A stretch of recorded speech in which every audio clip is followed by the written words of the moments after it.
Sag, hello, Amanda here. Welcome to the Unseen Hands Collective. This is going to be your April 2021 tarot shift reading. We're looking at the shape you're shifting out of this month, the shape you're shifting into, and what that shape shift looks and feels like. So y'all know this is just the tarot portion of your April shift. We also have an astrology scope to loop in the planetary influences into this energy for you in April. And then we have created a guidebook for you to more personally work through this shift energy. So make sure you check those out. Click the link in the description below, and that will take you to our site, unseenhandscollective.com, and you can get the full April shift experience. So, Sag, the image that I'm getting for you is interesting. It is closing a button, like putting a button through a buttonhole as if you were like closing a shirt. And I sat with this image for a while because I couldn't tell what it was trying to convey. And then I realized, I asked myself what a buttonhole and what a button is, and I realized it's a closure. So I think, Sag, especially with the cards coming out, you're giving yourself closure this month. Let me show you what I'm seeing. We're using the Spolia Tarot this month. And the shape you're shifting out of is the Nine of Wands, this card that has been following you on the channel for a couple months now. And you're shifting into the Four of Swords, which I think is a welcome rest, a welcome relief from whatever exhausting circumstances you've been finding yourself in recently. You know, last month in March, there was this image of you sifting through a bunch of stuff. Maybe you're processing a lot of things emotionally. Maybe there's like actual literal things that you are sifting through, but there's something massive, I think, that you have been processing. And, you know, looking at your shape shift here, what it looks and feels like, we're looking at the Two of Pentacles running right into the death energy, and then the Six of Wands to signify that this ending is a victory, that this energy coming to an end is a victory, because this is what's been exhausting. It's like maybe you've been trying to process something emotionally, something pretty huge, while also, you know, continuing the same pace of life as if you weren't trying to process something massive. You know, that's what I see in this Two of Pentacles, is like patting your head, rubbing your tummy, and running a marathon at the same time, trying to keep all the balls in the air while there's something really massive for you to process is not sustainable. And it's probably creating this underlying exhaustion because your insides need you to slow down and process. I think I've been saying this on the channel for you for a couple of months. Slow down, let it assimilate, let it move through you. Slow down enough to listen to yourself, slow down enough to receive. Okay, all of these messages are continuing this month, but in a way that feels much more final. It feels like, okay, if you have been having to push through the exhaustion or just straight up ignoring the exhaustion, I don't think you're going to be able to do that for very much longer this month, because this Two of Pentacles energy is essentially running right into this brick wall, which is the Death card. The Death card talks about endings, okay? This idea of getting closure. Perhaps something really big is coming to an end for you or has ended for you recently. And so part of the victory around this ending is stopping all of the extraneous activity, running around, pushing forward, and juggling that exhausts you, because what you really need to be doing is resting, giving yourself space, giving yourself some time out to lay down and let your emotional internal life and maybe unconscious process everything that you've been going through lately. And whether you choose it or whether it is thrust upon you, I think that is happening for you this month.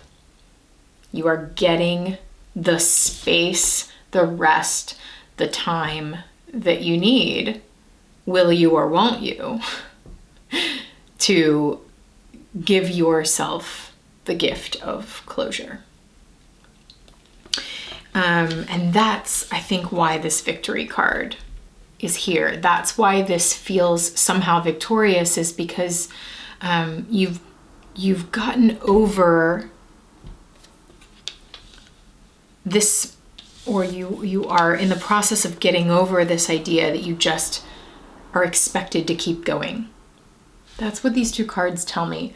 Well, I'm just expected to keep going. Yes, this really big thing is happening in my life, but I have to do this and this and this, and I have to do this, and my to-do list is so long, and I just have to keep going, and I just have to keep pushing. And the victory comes when you relent, when you succumb to what your body and your heart actually need, which is time, space, rest.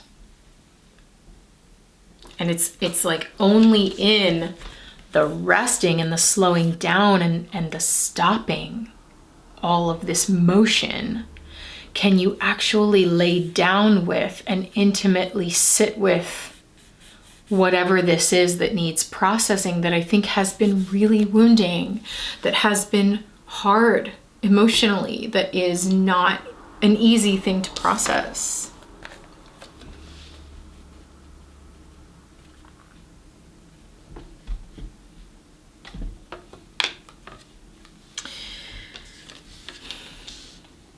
You know, when we were talking through this energy with my cohorts, Kevin and Kelsey at the Collective, we were talking through your cards, and Kevin was asking, why are they running?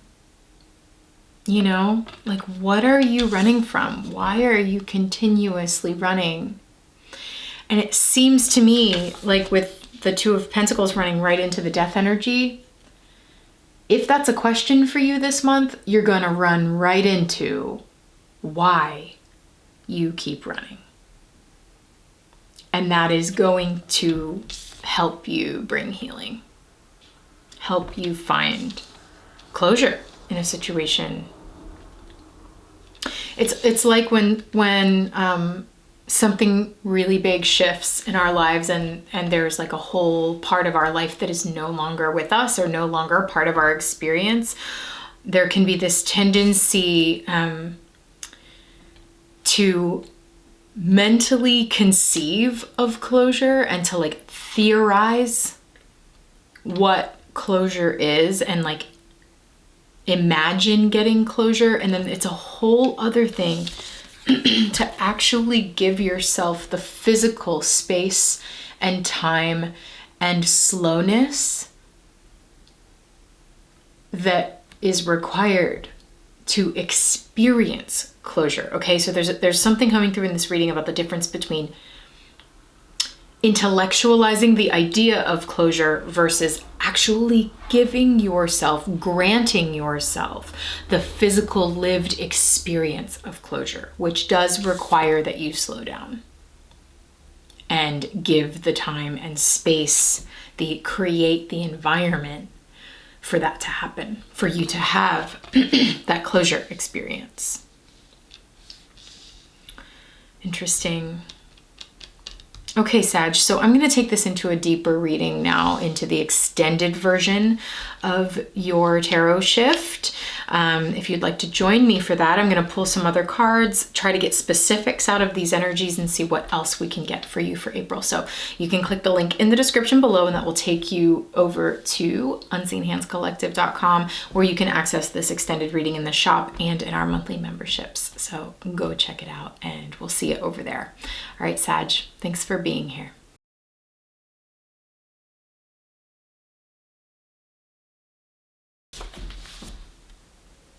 Yeah, it's like, give yourself time to adjust to this new space and to adjust to the new circumstances you're finding yourself in.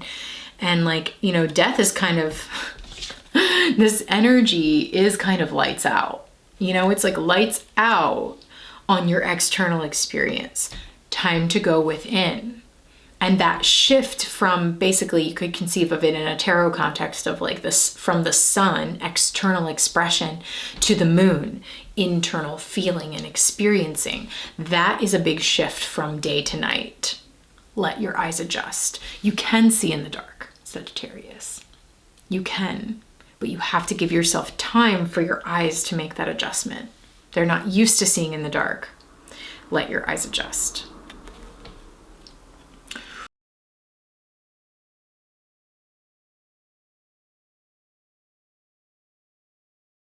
Then you could really see very clearly what's been right in front of you all along. Okay? And that's the catalyst for April, for this new generation of experience for you. Okay? Seeing something that has been right in front of you all along, and how can you work with what is in front of you? Oh, wow. Okay, all right. Okay, so Sag,